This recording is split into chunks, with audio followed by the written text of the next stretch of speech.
we didn't have anything called work hours. Like, you're just like forever there in office. But again, you kind of feel lonely. We live on Excel. I knew I wasn't ready for this world. Like, honestly, my mom only does natural diamond jewelry. So it's like we're competing within the family. I've learned with Indians, if you force something on them, they're going to go the other way. Like always. There are like two types of people. One is who needs to be convinced to go into lab grown diamonds. And the other one is who are like, okay, we've done our research, we know what the pricing is, we know everything, now we just need a good piece. Our making charge is fixed and it's always transparent. Even our generation, they cannot really make the decision on their own. This is the paper, just get it done, call this guy, because they need it in 2 days, and obviously clients come last minute.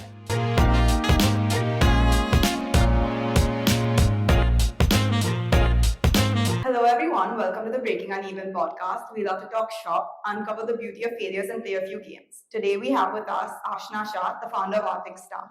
How are you feeling? Hi, I'm feeling good. Nice.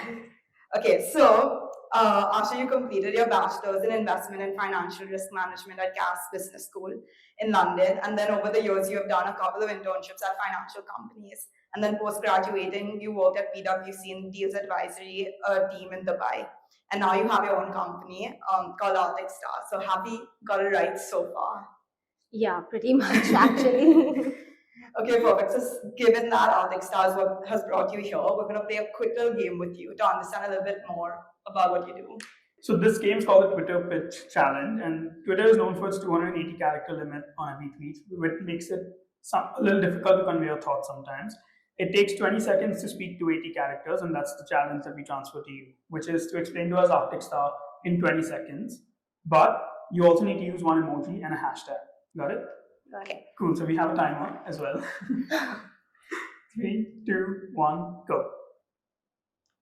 Arctic Star provides unique jewelry which combines luxury and sustainability together to offer you lab-grown diamond jewelry.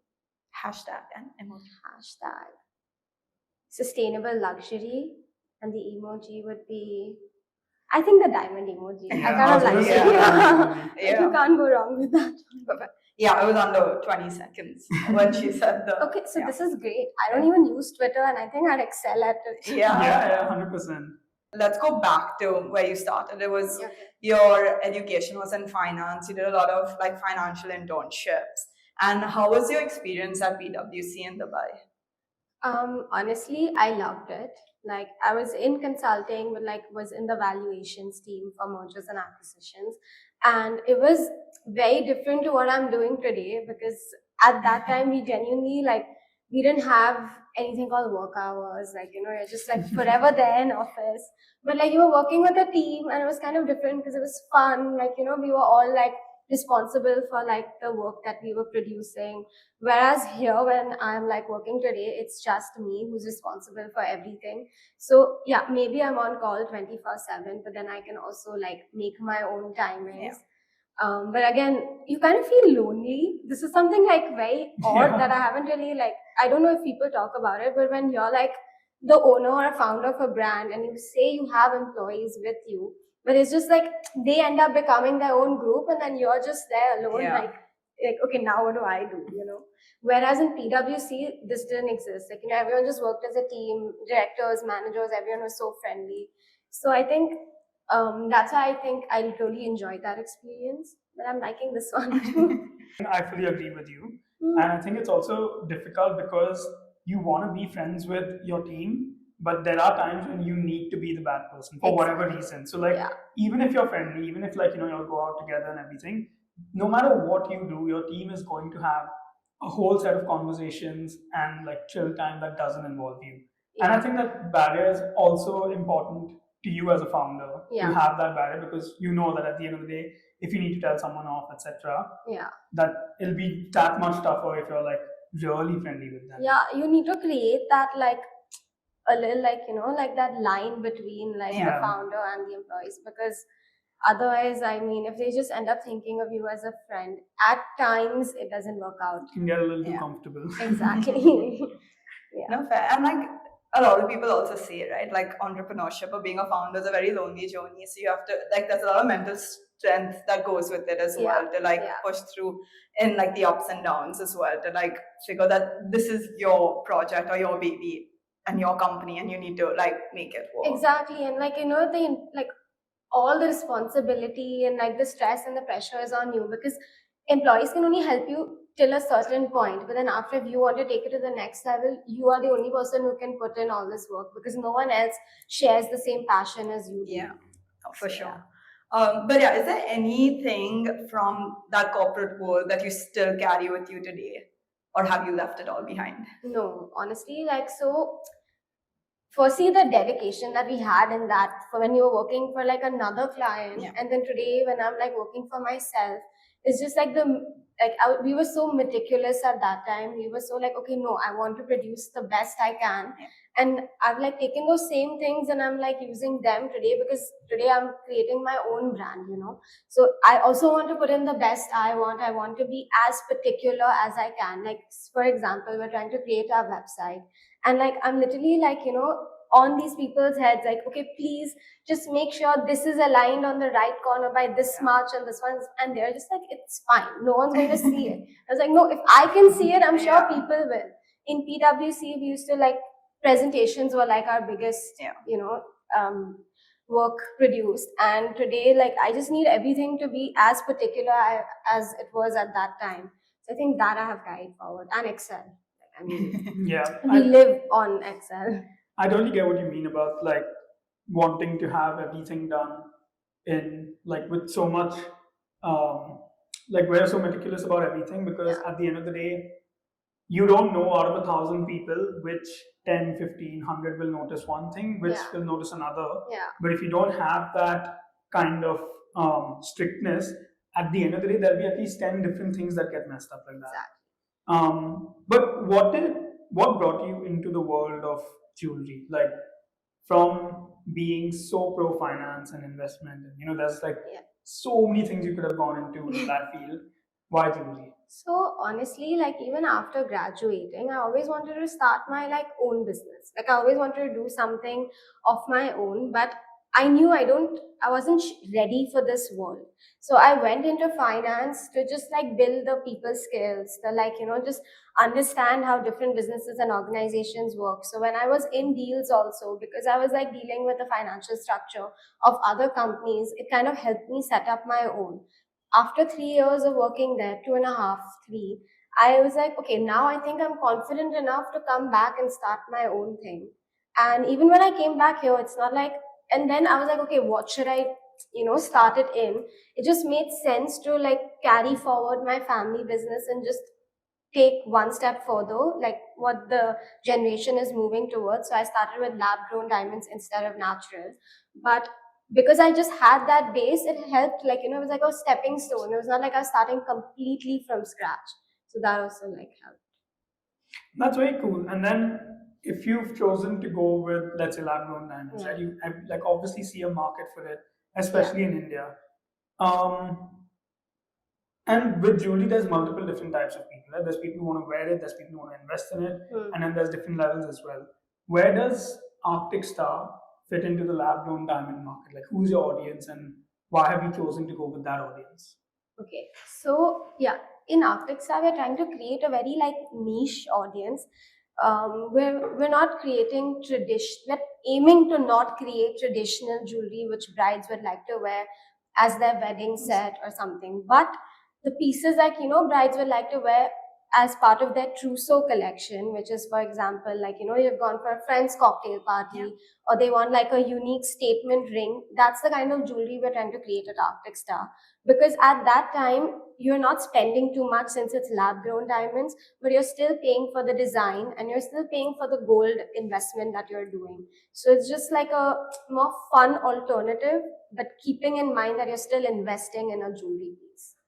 So we're like kind of like propositioning ourselves towards like people who their second and third piece can be Arctic Star. If they want to make a statement, it can be Arctic Star. But if you want your wedding jewelry to be it, we are very okay to make it. But we don't have ready designs in that space yet. And that's not who you're targeting. Like, you know Yeah. where the lab grown is attractive. So Exactly. Like today in India, that notion is still there, you know, that like natural is, Yeah. it is an investment, and like you would like to wear natural for your wedding Yeah. jewelry. And I agree with that. Like, I mean, you should, since your family has worn it, people like to wear family heirlooms. So that piece, we also are like, yes, please wear your natural jewelry, or we will make natural. Like, honestly, Yeah. my mom only does natural diamond jewelry. So it's like we're competing Yeah. within the family. But like you continue with that, but then later, you know, when you want to wear something for your cocktail, or when you want to just collect pieces, you Yeah. can move into lab grown. Yeah. And like jewelry overall is a luxury item and it's extremely expensive. Yeah. So there needs to be immense amount of like trust between you and your clients.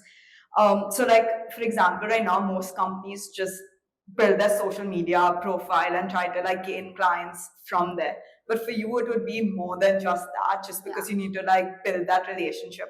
So what kind of like marketing tactics or strategies are you using to like bring Arctic Star alive, other than like the social media part? So honestly, like, to be very honest, social media is genuinely working for us. Okay. And then we really offer, like, we kind of offer like a personalized experience. So if you come into my showroom, it's a very one-on-one boutique. So you take an appointment and you come, and like the entire team is dedicated only to you. Like, we will only cater to you at that time. So that's where we actually build the trust with the client. We, like, you know, we try to understand their needs.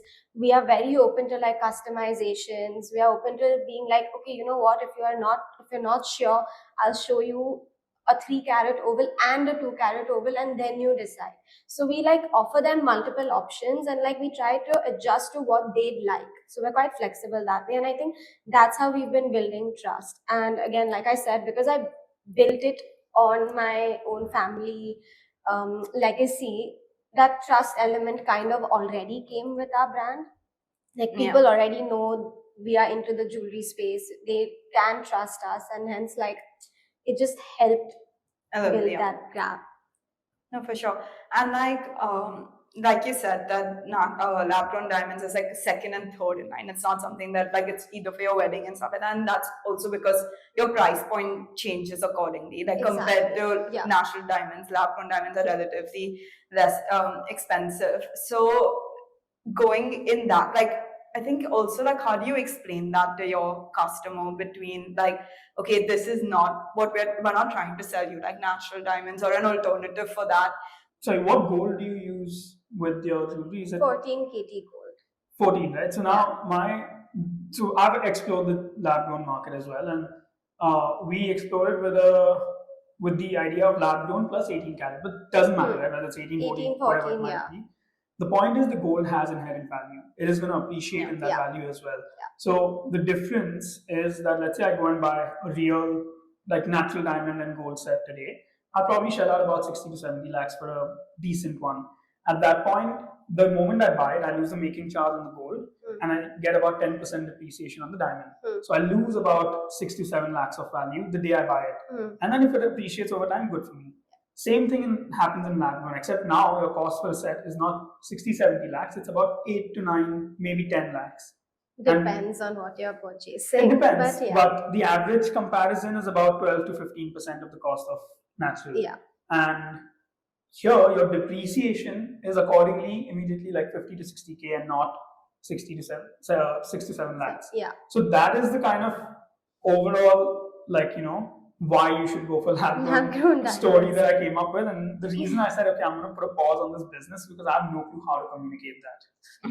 I agree. So honestly, communicating this maybe to our generation still makes sense because they would think of it in these terms. But when you're buying jewelry, it's not just, okay, you know, I went into the store and I really love it and I'm going to pick it. Because that notion is still there. Like, even though they buy a dress for like, say, 30,000, when they're buying 30,000 ka necklace, it's for them, it's like, okay, no, I need to consult with my mom, I need to consult with my family, I need to consult with a second person. So, even our generation, they cannot really make the decision on their own. And to convey the same fact to like the older generation is just lost to me as well.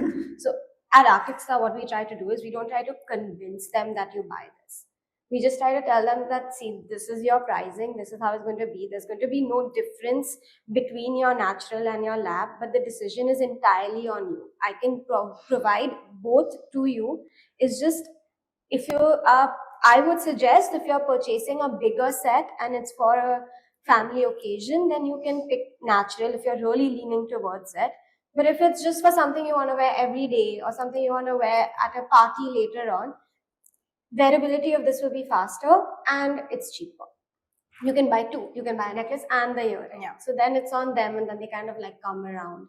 Because I've learned with Indians, if you force something on them, they're going to put the other one. Like always. Yeah. So you seem that, like, based on what you're saying, I think your direction for marketing and communication, I think you figured that out. Right? Yeah. What is like a grave challenge that you face that you haven't been able to figure out yet? I would still say, like, while my narrative is correct, and like I have kind of figured out how to really like understand the audience and convince them, it's still taking time. Like, it's still like clients will come into the office and then they will say, okay, we're open to lab grown diamonds, we're open to what you're trying to explain to us, but still give me some time to think. So then after that, the conversion that has to happen, it's much slower than I would have like anticipated. And also, like, even though it's lab grown diamonds, but then because there's American diamonds and zirconia, people are just so confused. They're like, shouldn't it be like as cheap as that? And I'm like, no, but you're still investing in gold. You're still like, it's not as cheap, and lab grown diamonds are still, they still have the same like finish, the making, it's still made in a laboratory, you still have to cut it, polish it, everything. So it's not as cheap as zirconia, which they are also like finding difficult to comprehend, and like, why would I spend so much here?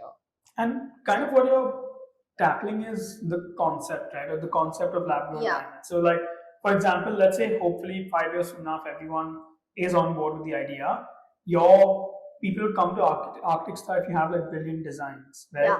Today you're not even speaking about that. You might have the brilliant designs, but you're still like trying to get people on board the concept.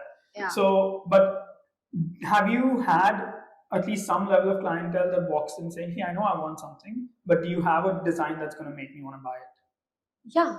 Yeah. So there are like two types of people. One is who needs to be convinced to go into lab grown diamonds. And the other one is who are like, okay, we've done our research, we know what the pricing is, we know everything, now we just need a good piece. And then once they are in that space also, there is decent competition in India also for lab grown diamonds. So that's where your designs, your making, your finishing comes into the picture. And again, the trust factor. If they've had like if they've had a positive experience in your store, they're like, okay, even if I'm buying a basic design, I'd like to work with you. That's how it goes in the jewelry space. So once, I have a lot of clientele that like, they come saying, okay, I just want something unique. I really like this design. I want to go with this. Now what can you do for me? So and then they're both.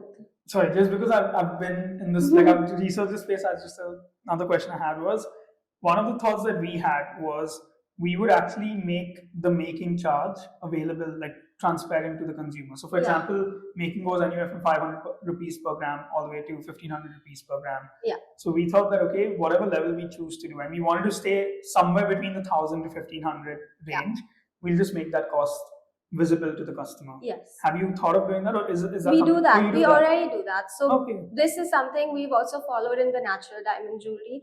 Our making charge is fixed and it's always transparent.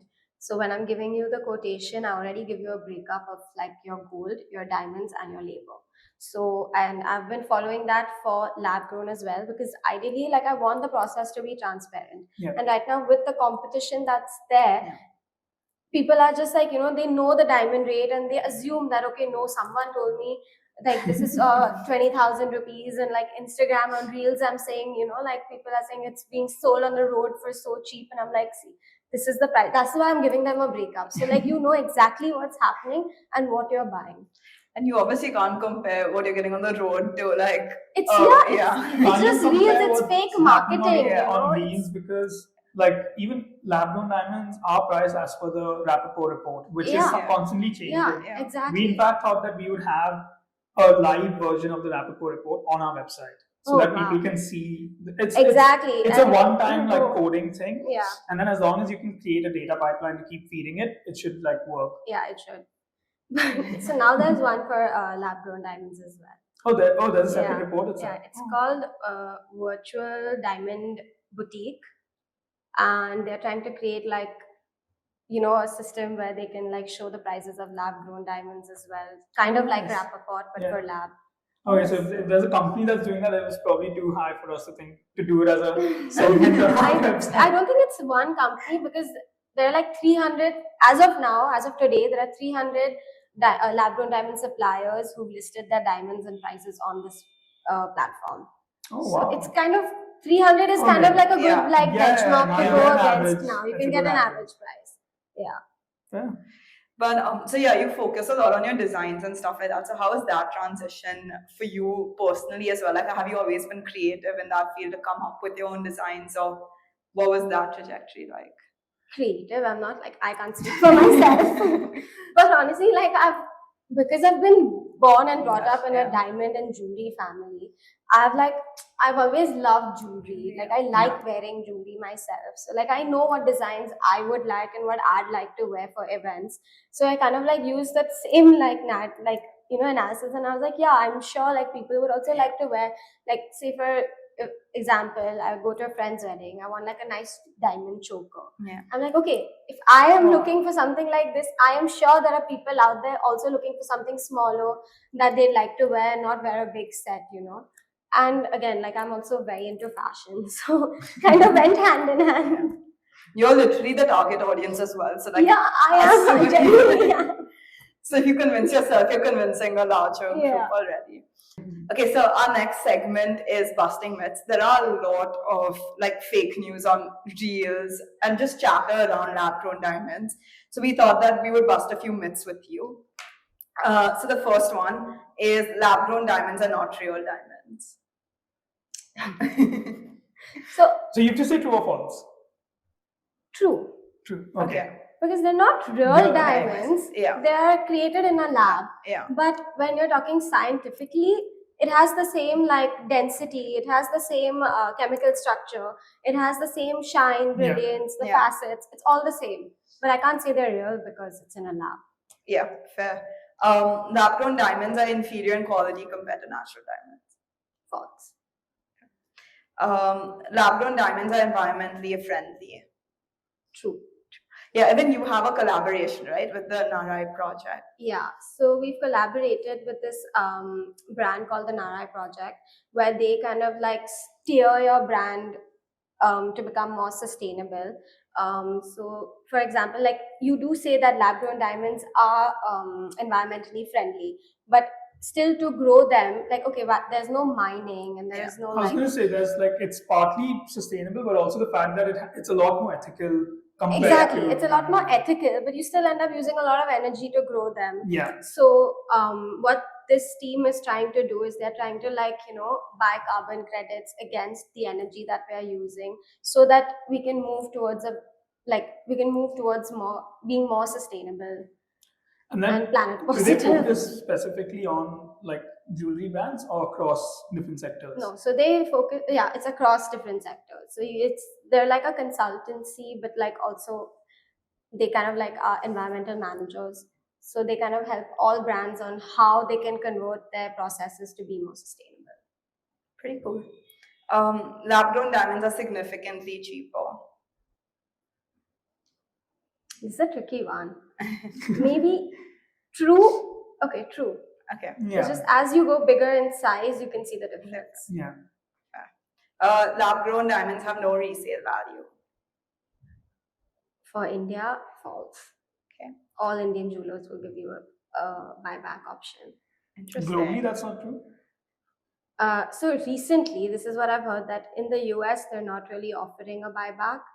They do offer that we will give you, for example, if you've bought a piece for say $3,000, or if you want to give us the piece back, we will take it back, but we will only put 50% towards your next piece that you buy. So it's technically not a cashback, but it's kind of like a discount. Carry forward discount. Lab-grown diamonds can be easily distinguished from natural diamonds. False. That's false, yeah. Lab-grown diamonds are a recent phenomenon and not well established. True. Actually, false. Yeah. It's true and false. It's true and false. Yeah. Now I think the concept, like I read, was in like the 19-something 30s or 40s. So it's been there for a while, but I think in like consumer mind, it's more recent. It's very, Like also technically lab-grown diamonds, like before the craze, or it's like people start to know about it in India. It had already been there across the globe, you know, for a while, like 5-6 years at least. So true and false. Lab-grown diamonds are a threat to the natural diamond industry and communities that depend on diamond mining. False. Yeah. Because like you said, in this entire thing, it's a different market. It's a very different market. I mean, I think also like diamond lobbyists are not going to let lab-grown diamonds take over natural diamonds. Firstly, they're not going to let that happen. And second, but even if you just see the mindset of Indians today, it's just like, we would like to stick to our natural, like, diamond for like your thing, big occasions. Exactly. Or maybe your engagement ring, get it in natural, then wedding band you get in lab, you know, like people like to mix and match that. I think it's just going to be like an increase in the overall market size itself for jewelry. Like if you club everything on the jewelry, the market is growing because now you've just got like further, like a different product to buy. You can reach. You're making it more accessible. Different audience with lab grown. So you've just created a new segment basically.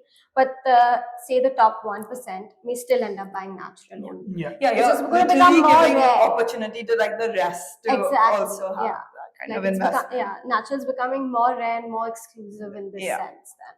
Yeah, fair. Cool. So let's move on to our next game. This one's called Two Truths and a Lie.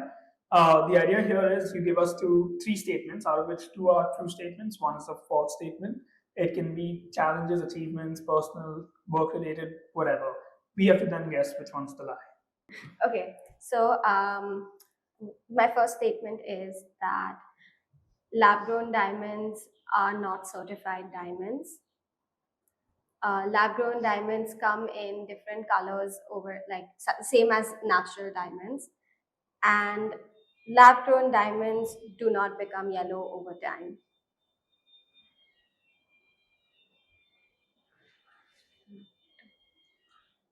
I know the second one is true. It's true, same. The first one, I think you can get a certified. I think there is. Because we looked into certification. I think there is. Yeah, because with any jewelry, there'll be some level of certification. So wait, your first was, it doesn't have certification. Moissanite's the one that becomes yellow over time. I'm going to go with the third one's false. I'm going to go with the first one's false. Oh wait, no, the third one's true. First one's false. Right. So basically, like the most common question I get is, will it become yellow over time? And I'm like, it won't, because moissanite is the one that becomes yellow. Exactly. And people compare the and then people compare the two, and you get same. I'm also wearing like a pink lab-grown diamond today. So nice. Okay. And all diamonds are certified by GIA and IGI. Yeah, I was gonna say that. Yeah. Okay, so moving on to our next game. It's called Red Flags. So we're going to give you three situations, and each situation is made up of three statements, from which two are good things and one is not so great, which is the red flag. And we've adapted this for you on Arctic Star. And then you have to choose which situation you would rather be in. Okay. So situation one, Arctic Star's lab-grown diamond gains widespread recognition for the exceptional quality and ethical sourcing practices, leading to increased consumer trust and loyalty. You have successfully established strategic partnerships with key influencers and celebrities, amplifying Arctic Star's brand visibility by 25x. And customers are unhappy with the post-purchase customer service experience and are complaining about delayed responses and issues with returns. Situation 2, Arctic Star successfully secures a significant investment from a venture capital firm to stay ahead in technological advancement in the industry overall. Arctic Star partners with Tiffany & Co. for a collection featuring lab-grown diamonds, but there are still polarizing opinions on lab-grown diamonds compared to natural diamonds. And situation 3, Arctic Star successfully expands its market presence globally, opening flagship stores in London and Dubai. Due to the acceptance of lab-grown diamonds, your sales double in the span of 6 months. But much larger players entered the market, hindering your future market share that you have. Done, you went into quite a bit of detail making yours. So it's quite like I was giving quite a a lot to background, read. like the reasoning for why things happen. Situation 2. 2? Yeah. And what's Because your I reasoning? think dealing with polarizing opinions, I feel like I'm doing that today also. But Yeah. like, I think in time I will be able to navigate that space. The first one where the customer's unhappy with like after sales service, I think that's like my main USP that we you offer. mentioned one-on-one with Yeah. stores, Yeah. So like I cannot have that being a red flag. And a much larger player has entered the market again. That's already it already exists, and it's just competition. So I guess if I get more funding, then that doesn't matter to me. Yeah. Fair enough. All right, let's go to our last segment, which is rapid fire. Self-explanatory. Okay. Quick, short, crisp answers. Okay. How many days of leave have you taken in the last year? There's so many weddings. Okay, that's the answer. Did you ever question whether it was worth it? Starting Arctic Star? Yeah. No? What's the weirdest place from where you've worked? Why getting a massage? What? I think that's the weirdest answer we've got so far.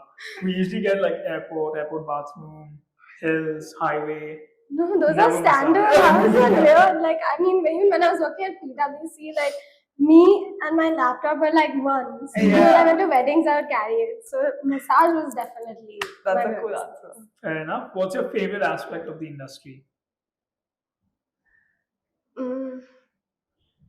I like that, you end up meeting a lot of like different people, and then they come with like their entire family. So you kind of like start getting to know everything that's happening. They'll show you your outfits and be like, I'm wearing this, my mom's wearing this, and I like that. Yeah. Nice. What has been your proudest moment with Arctic Star?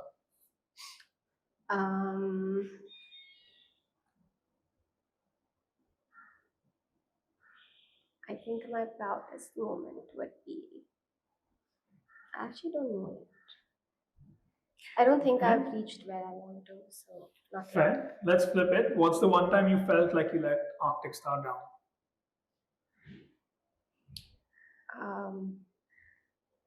I think last year, in between, like I think we just kind of like hit a slump where we were getting inquiries and people were coming in, but like it just wasn't converting because everyone was just like waiting to decide and think when it's gonna happen. And like they wanted to, honestly, like they wanted to just purchase closer to their wedding date and on like a need basis. So that was when I was like a bit frustrated.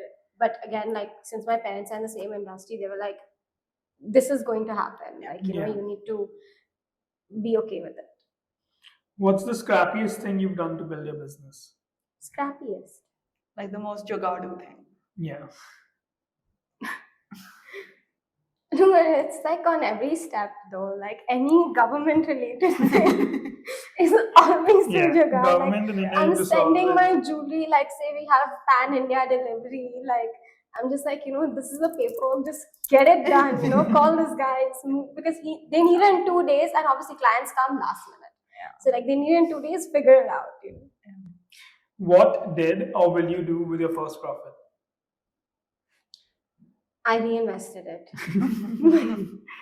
We should consider removing this question. Yes, that's all we It's been reinvesting, or like people have said like their first salary they've taken from the company, whatever, it's been to a good meal. Like it's been either. Yeah, that's literally it. No, this I've reinvested. Which hobby of yours did your work kill? In fact, I think because I started my own brand and I could Actually, yeah, you work came from my own timings, I increased my hobbies, not decreased. Yeah, the difference is that you had PwC and finance. Exactly. I had So that's PwC, I know, fair. like, I didn't really have much time before. Do you prefer books or podcasts? Podcasts. iPad or notebook? iPad. Are you a morning person or a night owl? Morning. And what's your favorite social media? Instagram. Okay, cool. So that concludes the rapid fire segment, bringing us to the end of our conversation. But we do ask every guest to ask our next guest a question. So we're now going to show you your question from our previous guest. Was there ever a point you wanted to quit, and how did you come back from it? Like, was there ever a moment that you thought that you wanted to quit, or not really? No, not really. Okay, so then honestly, we can talk it's about a new brand. It's been a year. Yeah, it's been a year since launch. Yeah. So if I didn't think of quitting by now, then even during the slump, you never once thought that, hey, should I be looking into something else? No. Honestly, in the slump, it was more like, what more can I do? Yeah. Like, how else can I increase my audience? Or like, just literally be like, just convince them, Like, there was a point when I was like, what, even if you buy natural, it's okay. At least like something's happening after I've catered to you, know. Yeah. So, what would make you want to quit Arctic Star, hypothetically? I mean, honestly, only if like the industry completely like dies down or whatever.